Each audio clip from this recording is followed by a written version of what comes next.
सुभाष और पारुल अपने घर से चौराहे की तरफ जा रहे थे, तभी मालती की नजर इनके ऊपर पड़ी। पारुल को देखते ही मालती की आंखें चमक गई। आखिरकार उसे अपना अगला शिकार जो मिल चुका था। क्योंकि पारुल बहुत कमजोर थी, इसीलिए उसका पेट देखकर मालती कुछ चिंतित हो गई। पारुल का चेहरा देख के उसकी उम्र तो भापी जा सकती थी, लेकिन उसका पेट देखकर ये समझ नहीं आ रहा था कि उसको कौन सा महीना चल रहा है। लेकिन ये बात पता करना मालती के लिए बहुत जरूरी था, क्योंकि बच्चा कम से कम 5 महीने का होना चाहिए, तभी मालती को उसके शरीर से पर्याप्त खून मिलेगा और उसकी शक्तियां बढ़ेंगी। मालती खामखा किसी बच्चे को मारकर अपने पापों का घड़ा नहीं भरना चाहती थी। जैसा पिछली बार हुआ था, उसके हाथों काजल के बच्चे की जान तो चली गई थी, पर मालती उस बच्चे का खून नहीं पी पाई थी। मालती ये सोचने लगी कि आखिर कैसे पता किया जाए कि पारुल को कौन सा महीना चल रहा है। तभी उसने देखा कि एक बूढ़ी औरत झुकी कमर और हाथ में लाठी लिए हुए सुभाष और पारुल के पास से गुजरने वाली थी। वो बूढ़ी औरत इनसे कुछ 4-5 कदम ही दूर होगी कि मालती का काला साया पीछे से तेजी से आया और उस बूढ़ी औरत के अंदर प्रवेश कर गया, जिसकी वजह से उसे पीछे से जोर का झटका महसूस हुआ।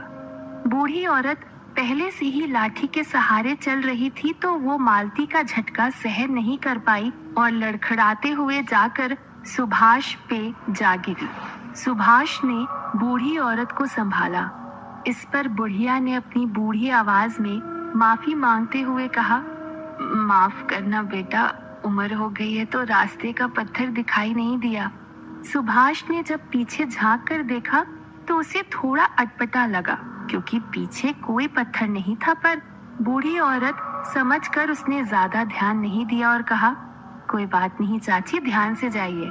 तभी बूढ़ी औरत का ध्यान पारुल के पेट पर गया। वो उसके पेट को घूरने लगी और उसने उसके पेट की तरफ देखते हुए कहा, अरे बिटिया तो पेट से है, क्या तुम नहीं जानती कि ऐसे में घर से निकलना सुरक्षित नहीं है?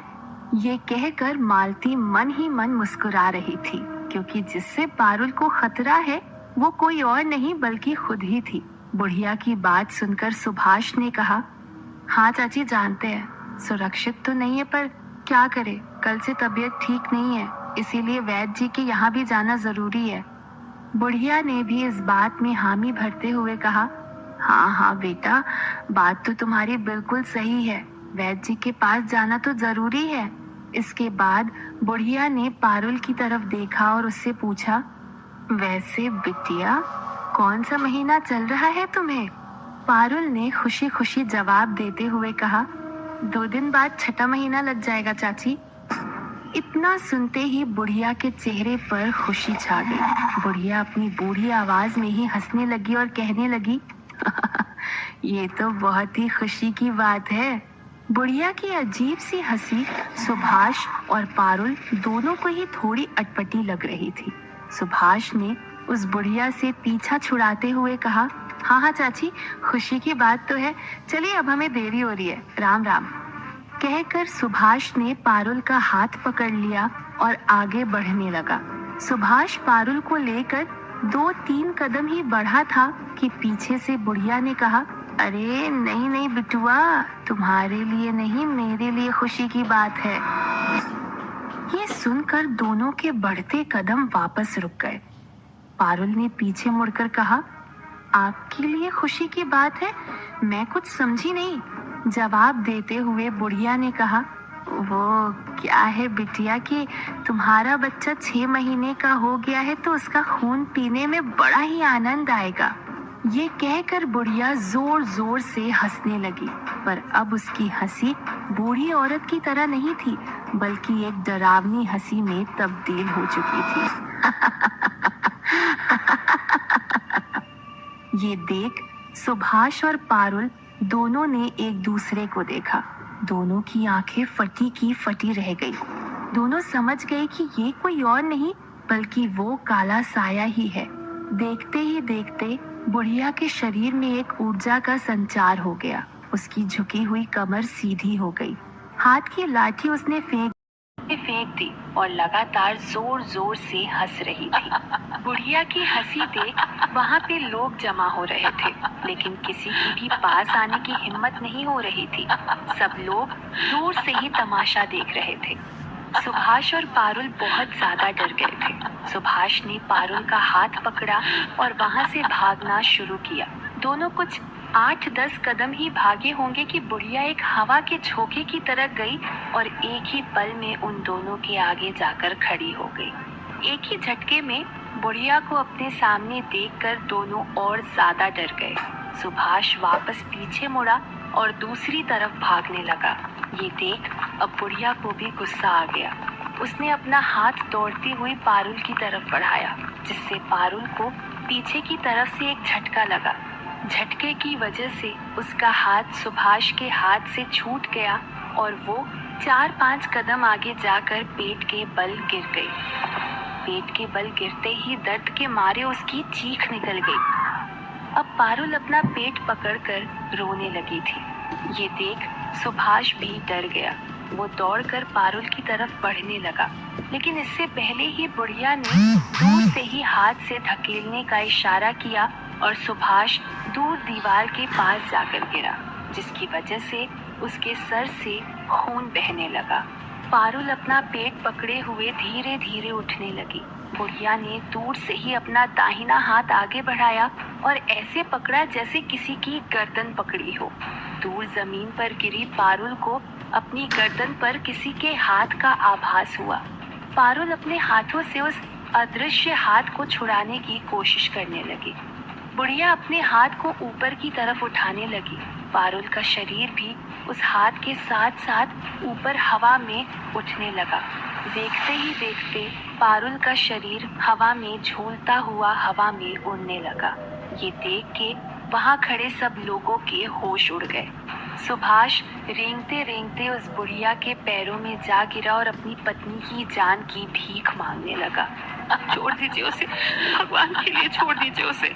पर मालती ने एक ना सुनी। वो तो बस जोर जोर से हंसे जा रही थी। तब तक किसी ने सुभाष की माँ को भी इस बारे में बता दिया था। वो भी दौड़ते हुए वहाँ पहुँची। पारुल को हवा में झूलते हुए देख सुभाष की माँ के पैरों तले जमीन खिसक गई। वो जहाँ थी वहीं उसके पैर जम गए और घुटनों के बल वहीं पर गिर पड़ी। सुभाष की माँ जोर से रोते रोते कहने लगी, कहा था मैंने मत जाओ बाहर, वो काला साया अब नहीं छोड़ेगा बहू को। आस-पास खड़े गांव के लोगों के मन में भी सबसे बड़ा सवाल यही था कि जब ये काला साया चंद्रकला के साथ चला गया था तो वापस कैसे आ गया। एकाएक आदतन भीड़ में से किसी के मुंह से निकल गया, अरे कोई जाकर चंद्रकला को बुलाकर लाओ। ये सुनते ही सब लोग उसकी तरफ देखने लगे। जिसने ये कहा था उसकी जुबान भी वहीं पर रुक गई। सब लोग जानते थे कि ये संभव नहीं है, क्योंकि उन्हीं लोगों ने मिलकर चंद्रकला को इस गांव से निकाल दिया था। हवा में झूलती हुई पारुल ने भी रोते हुए जोर से आवाज लगाई, चंद्रकला कहाँ हो तुम, बचाओ मुझे। चंद्रकला के लिए पारुल को इस तरह रोता देखकर सभी गांव वालों की आंखों में भी आंसू आ गए। कहीं न कहीं सबको अपने किए पर पछतावा हो रहा था, क्योंकि इस गांव में चंद्रकला एक ही थी जो इन काले सायों से लड़ सकती थी। अब तो किसी की हिम्मत भी नहीं थी कि उसके पास भी जा सके। उधर चंद्रकला तो इन सबसे दूर पहाड़ों में अपने ध्यान में बैठी हुई थी। पर जैसे ही पारुल ने रोते हुए चंद्रकला को आवाज लगाई थी, चंद्रकला के पसीने छूटने लगे। उसकी सांसें तेज होने लगी। चंद्रकला ने झटके से आंखें खोली। चंद्रकला ने हमेशा मायापुर के लोगों का एक माँ की तरह ख्याल रखा था। जब भी एक बच्चे को चोट लगती है उसकी माँ को आभास हो ही जाता है। उसी तरह चंद्रकला को भी पारुल की पीड़ा सुनाई दे रही थी। चंद्रकला ध्यान से उठकर सीधा टीले वाले बाबा के पास गई और बाबा से कहने लगी, बाबा मेरा मन बहुत ज्यादा घबरा रहा है बाबा। मुझे ऐसा लग रहा है जैसे मायापुर के लोगों को मेरी जरूरत है, मुझे जाना होगा बाबा। टीले वाले बाबा चंद्रकला का दर्द समझते थे। उन्होंने चंद्रकला को समझाते हुए कहा, मैं तुम्हारा दर्द भली भांति समझता हूँ चंद्रकला, पर अभी सही समय नहीं आया है तुम्हारा मायापुर में वापस जाने का। चंद्रकला की बेचैनी लगातार बढ़ रही थी। उसने बाबा से कहा, सही समय कब आएगा बाबा? मैं इस तरह मायापुर के लोगों को तकलीफ में नहीं देख सकती। इस पर बाबा ने चंद्रकला से कहा, यही मायापुर के लोगों की नियति है चंद्रकला। नियति को ना तुम बदल सकती हो ना मैं।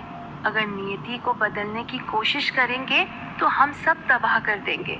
बस सही समय का इंतजार करो। चंद्रकला को टीले वाले बाबा की कोई बात समझ नहीं आ रही थी, लेकिन वो टीले वाले बाबा पर आंख मूंद कर भरोसा करती थी। वो जानती थी कि टीले वाले बाबा जो भी कह रहे हैं उसके पीछे कुछ न कुछ रहस्य जरूर छुपा हुआ है। चंद्रकला आगे बिना कोई सवाल किए वहां से चली गई। इधर मालती भी पहले तो चंद्रकला का नाम सुनकर चौंक गई। उसका चेहरा गुस्से से लाल हो गया, लेकिन अगले ही पल वो जोर जोर से हंसते हुए कहने लगी, नहीं आएगी वो, नहीं आएगी। तुम लोगों ने ही मिलकर उसे यहाँ से निकाल दिया था, और अगर आ भी गई तो भी मेरा कुछ नहीं बिगाड़ पाएगी। मालती की ये बातें सुनकर गांव वालों को अपने किए पर और ज्यादा अफसोस हो रहा था। मालती ने 4 दिनों से कोई भी शिकार नहीं किया था और अब उसकी प्यास बढ़ती जा रही थी। इसीलिए वो अब ज्यादा इंतजार नहीं करना चाहती थी। आखिरकार मालती ने बुढ़िया का शरीर छोड़ दिया। जैसे ही मालती बुढ़िया के शरीर से अलग हुई, बुढ़िया बेहोश होकर जमीन पर गिर पड़ी। अब मालती किसी को दिखाई नहीं दे रही थी। कोई नहीं समझ पा रहा था कि आखिर अब मालती क्या करने वाली है। तभी मालती हवा में उड़ती हुई पारुल के पास पहुंची और अब सच में उसका गला पकड़ लिया। मालती ने जैसे ही पारुल का गला पकड़ा, पारुल की दर्द के मारे फिर से चीख निकल गई। वो अपना गला छुड़ाने की कोशिश करने लगी। ये देखकर सब समझ गए कि उस काले साए ने पारुल का गला पकड़ा है, लेकिन तभी सब ये देखकर चौंक गए कि वो काला साया पारुल को आसमान में और ऊपर ले जाने लगा था। ये देखकर सुभाष और उसकी माँ भी काफी डर गए थे। सुभाष ने रोते हुए चिल्लाकर उस काले साए से कहा, कहाँ लेकर जा रही है आप मेरी पारुल को? छोड़ दो उसे। पर मालती पारुल को अपने साथ आसमान में कहीं दूर लेके जा रही थी। देखते ही देखते पारुल सबकी आंखों से ओझल होकर आसमान में कहीं लुप्त हो गई थी। सुभाष जोर जोर से आवाज लगाता ही रह गया, पारुल, पारुल। कहते कहते सुभाष घुटनों के बल बैठकर रोने लगा। गांव वाले भी कुछ नहीं समझ पा रहे थे कि आज ये काला साया पारुल को अपने साथ क्यों लेकर गया है। आज तक तो ऐसा कभी नहीं हुआ था। सब लोग अपने अपने हिसाब से इसके नतीजे पर पहुंच रहे थे। कोई कह रहा था कि हो सकता है वो काला साया अब अपनी काली शक्तियों के लिए पारुल के शरीर का इस्तेमाल करेगा, तो कोई कह रहा था कि नहीं नहीं, वो काला साया पारुल के बच्चे को पैदा होने देगा और उसे काला साया बनाएगा। किसी ने तो ये तक भी कह दिया था कि मुझे तो लगता है ये काला साया पारुल को चंद्रकला के पास लेके गया होगा, उसी के सामने जाकर पारुल का शिकार करेगा। ये सब चल ही रहा था कि तभी सुभाष की नजर आसमान की तरफ गई। उसने देखा कि आसमान से पारुल का शरीर जमीन की तरफ आ रहा था। एकाएक सुभाष के रुंधे हुए गले से आवाज निकली, पारुल। जैसे ही सुभाष ने ये कहा, सबकी नजर आसमान की तरफ गई। पारुल का शरीर तेजी से जमीन की तरफ आ रहा था और सीधा सबके बीच आकर गिरा। इतनी ऊंचाई से गिरने की वजह से जैसे ही शरीर जमीन से टकराया, शरीर के कुछ चिथड़े उड़ गए, जिससे उसके खून के छींटे आसपास खड़े सबके चेहरे पर जा गिरे। जैसे ही पारुल जमीन पर गिरी, सुभाष दौड़कर उसके पास गया। पास जाकर उसके होश उड़ गए। उसने देखा कि पारुल पहले ही दम तोड़ चुकी थी और उसके पेट को चीर कर उसका बच्चा निकाला जा चुका था। सुभाष और उसकी माँ ये दिल दहला देने वाला दृश्य देखकर फूट फूट कर रोने लगे। आसपास खड़े लोग भी ये दृश्य देख नहीं पा रहे थे। सबका गला सूख चुका था। इधर सुभाष और उसकी माँ पारुल को लेकर विलाप कर रहे थे कि तभी धड़ाम से उनके पास पारुल का बच्चा भी आकर गिरा।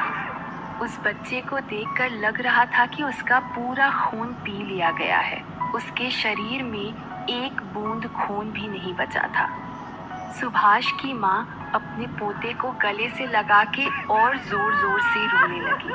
तभी ना जाने सुभाष को क्या हुआ, उसने पारुल को गोद में उठाया और अपनी माँ को कहा, माँ तुम बच्चे को उठाओ और चलो मेरे साथ। माँ कुछ समझ नहीं पाई। उसने सुभाष के कहे अनुसार पारुल के बच्चे को गोद में उठा तो लिया था, लेकिन उसे ये नहीं पता था कि आखिर वो लोग जा कहाँ रहे हैं। आखिरकार माँ ने अपनी शंका जाहिर करते हुए पूछ ही लिया, लेकिन बेटा हम जा कहाँ रहे हैं? सुभाष ने जवाब देते हुए सिर्फ इतना ही कहा, हाँ हवेली। हवेली का नाम सुनते ही सभी चौंक गए। कोई भी ये नहीं समझ पा रहा था कि आखिर सुभाष हवेली क्यों जाना चाहता है। सुभाष पारुल के पार्थिव शरीर को लेकर हवेली की तरफ बढ़ने लगा।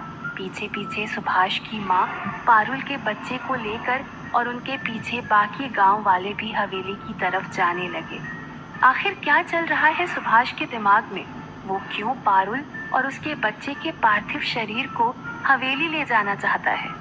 और क्या इस घटना के बाद गांव वाले वापस बुला लेंगे चंद्रकला को, या यामिनी कोई नई चाल चलेगी?